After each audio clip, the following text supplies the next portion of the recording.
শুম্ভ ও নিশুম্ভের দাপট। দুই শক্তিশালী অসুর শুম্ভ এবং নিশুম্ভ তাদের ক্ষমতা দিয়ে ত্রিভুবনে তাণ্ডব শুরু করেছে। দেবতারা পরাজিত ও স্বর্গচ্যুত হয়েছেন। তাঁরা তখন একজোট হয়ে দেবী মহামায়া অর্থাৎ দুর্গার কাছে সাহায্য প্রার্থনা করছেন। দেবতাদের ডাকে সাড়া দিয়ে আদ্যাশক্তি মহামায়া আবির্ভূতা হন এবং অসুরদের বিনাশ করার প্রতিশ্রুতি দেন। দেবী দুর্গা এবং অসুর বাহিনীর মধ্যে ভয়ঙ্কর যুদ্ধ শুরু হয়েছে। অসুরদের পক্ষে যুদ্ধ করতে আসে রক্তবীজ। তার বর ছিল তার শরীর থেকে এক ফোঁটা রক্ত মাটিতে পড়লে সেই রক্তবিন্দু থেকে তৎক্ষণাৎ একই রকম আরেকজন রক্তবীজ অসুরের জন্ম হবে। দেবী দুর্গা রক্তবীজকে আঘাত করার সঙ্গে সঙ্গে শত শত রক্তবীজ তৈরি হতে থাকে। গোটা যুদ্ধক্ষেত্র রক্তবীজ অসুরে ভরে যায় এবং পরিস্থিতি নিয়ন্ত্রণের বাইরে চলে যায়।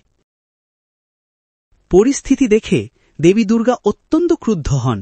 তার ভ্রু যুগলের মধ্য থেকে জন্ম নেন দেবী কালী। কালীর চেহারা ছিল ভয়ঙ্কর, ঘন কালো শরীর, এলোমেলো চুল, হাতে খড়গ ও মুন্ডমালা। কালী তার বিশাল জিহ্বা প্রসারিত করেন। এরপর তিনি অসুরদের নিধন করতে শুরু করেন এবং রক্তবীজের শরীর থেকে নির্গত রক্ত মাটিতে পড়ার আগেই তা পান করে নেন। কালী রক্তবীজকে শূন্যে তুলে ধরে তার সমস্ত রক্ত শুষে নেন, ফলে আর কোনো নতুন অসুর জন্ম নিতে পারে না। এইভাবে ভয়ঙ্কর রক্তবীজের বিনাশ হয়। অসুরদের বধ করার পর দেবী কালী প্রবল আনন্দে ধ্বংসের নৃত্য শুরু করেন।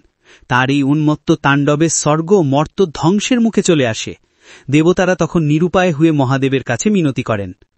মহাদেব স্ত্রীকে শান্ত করার জন্য সরাসরি তার পায়ের নিচে শুয়ে পড়েন।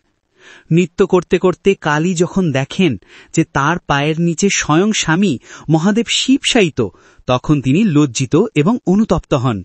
লজ্জায় তিনি তার জিভ কেটে ফেলেন এবং তার সেই উন্মত্ত নৃত্য বন্ধ হয়ে যায়। এই কারণেই কালী মূর্তিতে আমরা দেবীকে শিবের বুকে দাঁড়ানো এবং জিভ বার করা অবস্থায় দেখতে পাই।